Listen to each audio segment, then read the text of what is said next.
আসসালামু আলাইকুম রহমাতুল্লাহি ওয়া বারাকাতুহু। প্রিয় দিনী ভাই ও বোনেরা, আমরা রোজা রাখি, কিন্তু রোজা ভঙ্গের কয়েকটি বিশেষ কারণ রয়েছে। আমরা সেই কারণগুলো জানি না। আসলে আমাদের এই কারণগুলো জানা খুবই জরুরি। দেখতে দেখতে আমাদের মাস থেকে 11টি রোজা চলে গেল, কিন্তু আমরা রোজা ভঙ্গের কারণ অনেকেই জানি না। তা নিয়ে আমাদের সবার প্রিয় শায়েখ আহমদুল্লাহ হুজুর কি বলে, চলেন আমরা শুনে আসি। আসসালামু আলাইকুম ওয়া রাহমাতুল্লাহি ওয়া বারাকাতুহু। আলহামদুলিল্লাহ ওয়াসসালাতু ওয়াসসালামু আলা রাসূলিল্লাহ ওয়া আলা আলিহি ওয়া আসহাবিহি ওয়া মান ওয়ালাহ, আম্মা বাদ। সুপ্রিয় দর্শক শ্রোতা ভাই বোন, আজ আমরা আলোচনা করব রোজা ভঙ্গের কারণসমূহ নিয়ে। প্রিয় দর্শক, রোজা বা সিয়াম রেখে একজন রোজাদার ব্যক্তি, একজন সিয়াম পালনকারী ব্যক্তি বেশ কিছু কাজ আছে যেগুলো থেকে তাকে বিরত থাকতে হবে। যে কাজগুলো করলে তার সিয়াম ভঙ্গ হয়ে যাবে, রোজা নষ্ট হয়ে যাবে, সেরকম কাজগুলোর সঙ্গে আজ আমরা পরিচিত হব। যে কাজগুলো সিয়াম ভঙ্গ করে দেয় বা যেগুলো করলে রোজা ভঙ্গ হয়ে যাবে, তার ভিতরে সর্বপ্রথম হলো কোন প্রকার আহার গ্রহণ করলে, খাদ্য গ্রহণ করলে, কিছু খেলে আমাদের রোজা ভঙ্গ হয়ে যাবে। আর দ্বিতীয় যে কাজটি রোজা ভঙ্গের কারণ, তা হলো কোনো কিছু পান করলে।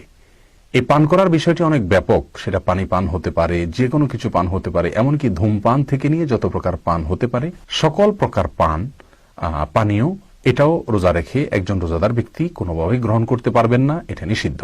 যদি করেন তাহলে রোজা ভঙ্গ হয়ে যাবে। তৃতীয় যে বিষয়টি নিষিদ্ধ তা হলো স্ত্রী সহবাস। স্ত্রী সহবাসের ক্ষেত্রে বীর্যপাত হোক বা না হোক, কোনোভাবে যদি উভয় ব্যক্তির লজ্জাস্থান একে অন্যের লজ্জাস্থানকে স্পর্শ করে, তাতেই রোজা ভঙ্গ হয়ে যাবে। এটি রোজা ভঙ্গের একটি কারণ। আর 4 নম্বর আরো একটা কারণ প্রায় কাছাকাছি, সেটা বলা যেতে পারে ইচ্ছাকৃত বীর্যপাত যদি কেউ করে, সেটা হস্তমৈথুনের মাধ্যমে হতে পারে, কোনো বাজে চিন্তা করতে করতে ইচ্ছাকৃতভাবে বীর্যপাত ঘটানো, এটাও রোজা ভঙ্গের একটি কারণ। এই 4টি কারণ যেগুলো আমরা শুনলাম, অর্থাৎ কোনো কিছু খাদ্য হিসাবে গ্রহণ করা, কোনো কিছু পান করা, স্ত্রী সহবাস করা, অথবা ইচ্ছাকৃত যে কোনোভাবে বীর্যপাত করা, এই 4টি কাজ নিষিদ্ধ, সেটি আমরা বুঝতে পেরেছি কোরআনে কারিমের সূরা বাকারা আয়াত নম্বর 187 থেকে। আল্লাহ সুবহানাহু ওয়া তাআলা আয়াতে বলেছেন, ফালআনা বাশিরুহুন্না ওয়াবতাগু মা কাতাবাল্লাহু লাকুম। তোমরা এখন, অর্থাৎ নতুন করে আইন করা হলো, আগের যে বিধান ছিল সেটি রহিত করা হলো, এখন তোমরা ইফতারের পর থেকে স্ত্রী সহবাস করতে পারো সাহরি করার আগ পর্যন্ত। ওয়াকুলু ওয়াশরাবু হাত্তা ইয়াতাবায়্যানা লাকুমুল খাইতুল আবিয়াদু মিনাল খাইতিল আসওয়াদি মিনাল ফাজর। এবং সকাল বা প্রভাত যখন শুরু হয়, শুভ্রতা যখন ভোর রাতের শেষের দিকে শুরু হয়, ততক্ষণ পর্যন্ত তোমরা খাদ্য এবং পানীয় গ্রহণ করো। তাহলে আয়াত থেকে আমরা স্ত্রী সহবাস এবং খাদ্য এবং পানীয় গ্রহণ করার একটা সময়সীমা পেলাম। তার মানে রোজা রেখে এগুলো করা যাবে না।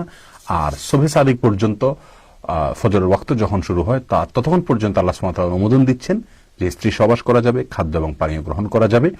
তার মানে রোজা রাখা অবস্থায় আর করা সেটা যাবে না। আর কতক্ষণ পর্যন্ত এই বিরত থাকার কাজ করতে হবে আল্লাহ বলছেন সেটি পরবর্তীতে, সুম্মা আতিমুস সিয়ামা ইলাল লাইল, এরপরে সিয়ামকে রাত পর্যন্ত তোমরা পরিপূর্ণ করো, অর্থাৎ সূর্য ডোবা পর্যন্ত বিরত থাকা। সিয়াম শব্দের অর্থই আমরা বলেছি এর আগে একটি পর্বে, যে অর্থই হলো বিরত থাকা। মূলত এই কর্মগুলো থেকে বিরত থাকা, এটা হলো সিয়ামের স্ট্রাকচার বা রোজার মূল বডি তৈরি হওয়ার মাধ্যমে খাদ্য পানীয়, স্ত্রী সহবাস, যে কোনো প্রকার যৌনাচার যার মাধ্যমে বীর্যপাত হয়, এই সবগুলো একজন রোজাদার ব্যক্তির জন্য এগুলো থেকে বিরত থাকা জরুরি। এগুলো যদি কেউ করে তাহলে তার রোজা কিন্তু ভঙ্গ হয়ে যাবে। ইভেন রোজা রেখে যদি কেউ হস্তমৈথুন করে তাহলে কিন্তু তার রোজা ভঙ্গ হয়ে যাবে। তো এই 4টি কারণ আমরা এখান থেকে পেলাম। এরপরে আসি 5 নম্বর আরো একটি কারণ আছে, তা হলো 4 নম্বর বা 4টি কারণের আমরা সম্পূরক আরেকটি কারণ বলতে পারি। তা হলো কেউ যদি ভোর রাতে যখন ফজরের আজানের ওয়াক্ত হয়ে গেছে, কিন্তু তিনি মনে করছেন এখনো সাহরি খাওয়ার সময় রয়ে গেছে, এই কথা মনে করে তিনি খাচ্ছেন, কিন্তু পরবর্তীতে দেখলেন যে খেতে খেতে তিনি এত দেরি করে ফেলেছেন যে তিনি সূর্য ফজরের ওয়াক্ত যখন হয়েছে তখন তিনি খাবার গ্রহণ করে ফেলেছেন। এটা যদি তিনি পরবর্তীতে জানতে পারেন তাহলে সেই তার রোজাটা সেটাও হয়নি, এই রোজাটা তাকে আবার পুনরায় রাখতে হবে, রোজা ভঙ্গ হয়ে গেল।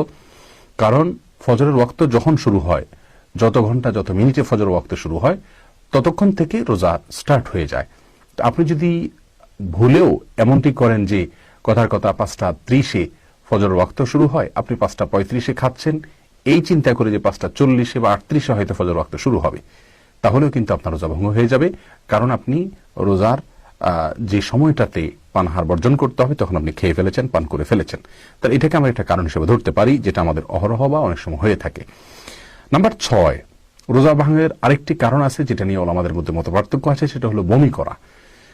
আমাদের দেশে ওলামা ইকরামের মতে ইমাম আজম আবু হানিফা রাহিমাহুল্লাহ তার মাযহাবের দৃষ্টিকোণ থেকে যদি কেউ রোজা রেখে বমি করেন তাহলে সেক্ষেত্রে এটা রোজা ভঙ্গের কারণ নয়। এমনকি যদি কেউ রোজা রেখে ইচ্ছাকৃত বমি করেন তাহলে সেক্ষেত্রে এটাকে রোজা ভঙ্গের কারণ বলা হয়নি।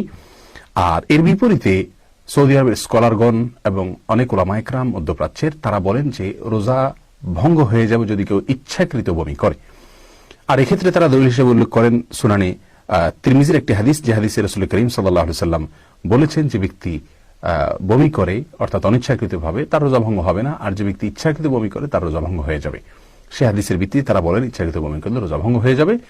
আর আমাদের ওলামা ইকরাম বলে থাকেন যে রোজা ভঙ্গের বিষয়টি আসলে শরীরের মধ্যে খাদ্য বা পানীয় ঢুকা, খাদ্যনালীতে যাওয়া, এটার উপর নির্ভর করে। বমি তো এরকম কোনো কারণ নয় যে আমাদের খাদ্য বা পানীয়র কাজ দিচ্ছে, যার কারণে রোজা ভঙ্গের কারণ হবে না। আর নবী সাল্লাল্লাহু আলাইহি সাল্লাম যে রোজা ভঙ্গের কথা বলেছেন ওটার মানে হলো অতিরিক্ত বমি হলে, ইচ্ছাকৃত বমি করলে হয়তো শরীর দুর্বল হয়ে যাবে, ভঙ্গ হওয়ার আশঙ্কা, ভঙ্গ করতে হতে পারে, সে আশঙ্কা তৈরি হতে পারে, সেজন্য হয়তো বলেছেন। যাই হোক, এটি মতবিরোধপূর্ণ একটি কারণ। আর 7 নম্বর একটি কারণ হলো শিঙ্গা লাগানো। শিঙ্গা লাগানো এটা রোজা ভঙ্গের কারণ কিনা এটিও মতপার্থক্য রয়েছে এটিকে নিয়ে। এবং এ বিষয়ে আমাদের দেশের ওলামা ইকরামের দৃষ্টিকোণ হলো যদি কেউ শিঙ্গা লাগায় তাহলে সেক্ষেত্রে তার রোজা ভঙ্গ হবে না।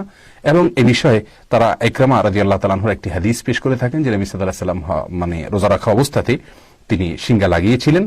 এবং বুখারীর এক বর্ণনায় আসছে যে আনাস রাদিয়াল্লাহু তাআলা আনহুকে জিজ্ঞাসা করা হয়েছিল এই বিষয়ে, তিনি বলেছেন না, রোজা ভঙ্গ হয় না যদি কেউ শিঙ্গা লাগায়। এই জন্য আমাদের ওলামা ইকরাম বলে থাকেন যে এর কারণে রোজা ভঙ্গ হয় না। সৌদি আরবের স্কলারগণ ওলামা ইকরাম বলে থাকেন রোজা ভঙ্গ হয় শিঙ্গা লাগানোর ফলে। তাদের দলিল হলো আবু দাউদের হাদিস, যেখানে নবী সাল্লাল্লাহু আলাইহি ওয়াসাল্লাম বলেছেন আফতার আল হাজ ওয়াল মাহজুম, যদি কেউ শিঙ্গা লাগায় তাহলে যে লাগালো তার রোজা ভাঙবে, যাকে লাগানো হলো তার রোজা ভেঙে যাবে। যাই হোক, এ হলো মোটামুটি সর্বসাকুল্যে রোজা ভঙ্গের কারণগুলো। আমরা এক নজরে আবারও জেনে নেই। রোজা ভঙ্গের কারণ হলো, প্রথম হলো যদি কিছু খেয়ে ফেলি আমরা রোজা রেখে তাহলে ভেঙে যাবে। যদি আমরা পান করি, এসবগুলো ইচ্ছাকৃত হতে হবে। ইচ্ছাকৃত যদি খেয়ে ফেলি তাহলে রোজা ভঙ্গ হবে, ইচ্ছাকৃত যদি পান করি তাহলে রোজা ভঙ্গ হবে, স্ত্রী সবার যদি করি তাহলে রোজা ভঙ্গ হবে, ইচ্ছাকৃত বীর্যপাত করা হলে রোজা ভঙ্গ হবে। এবং যদি এখনো সুবহে সাদিক শুরু হয় নাই, ফজরের ওয়াক্ত হয় নাই, এই চিন্তা করে আমি খেয়ে ফেললাম, পান করলাম, কিন্তু পরে জানতে পারলাম যে না, তার আগে হয়ে গিয়েছিল, তাহলে কিন্তু রোজা আমার ভঙ্গ হয়ে গেল।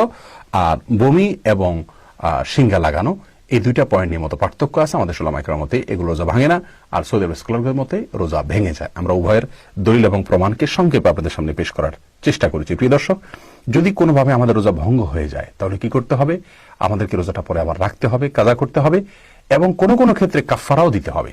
রোজা কাফফারা কি, ভাঙলে আমরা কি করবো, ইনশাআল্লাহ সেটা অন্য কোনো পর্বে আলোচনা করবো। আজ আমরা শুধু জানলাম রোজা ভঙ্গের কারণগুলো কি কি। আল্লাহ তাআলা আমাদের সবাইকে এই কারণগুলো থেকে বেঁচে থাকার তৌফিক দান করুন। প্রিয় দর্শক, দেখা হবে, কথা হবে পরবর্তী কোনো পর্বে। সে পর্যন্ত ভালো রাখুন, সুস্থ থাকুন।